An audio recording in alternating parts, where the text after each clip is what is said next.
Marvin Rabin was the first conductor I ever saw in front of an orchestra.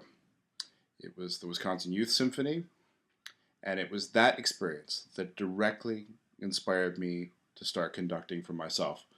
A process which took about 10 minutes.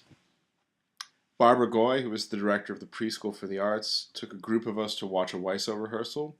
In those days, you could sit in a little observation balcony in room 1341 in the Humanities building. I got the seat directly behind Marvin's head. They were rehearsing Shostakovich 5, which is still about my favorite piece of music. I was completely blown away and totally captivated by what Marvin was doing. So captivated, in fact, that I stood up and started conducting. Now, Marvin was, of course, facing the orchestra, so that meant he was the only one in the room that couldn't see what I was up to. But gradually it dawned on him that someone was trying to steal his orchestra, and no one was following him anymore. And that was how we met. And I was all of 3 years old, but you can see my technique was already pretty good at that point.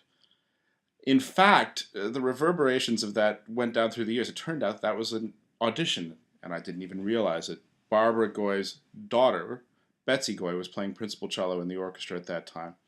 Years later, she asked her mom whatever became of that crazy little boy who stood up and conducted WISO.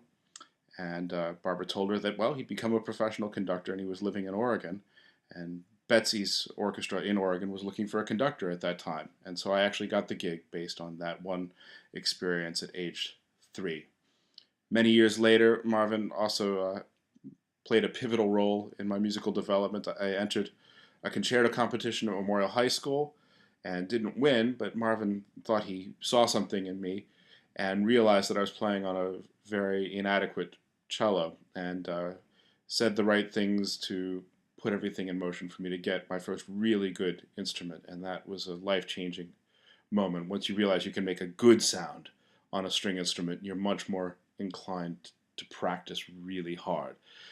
So, Marvin, congratulations. I was so glad that you could actually come and see me conduct for real about 39 and a half years later when I was with the UW Symphony last year.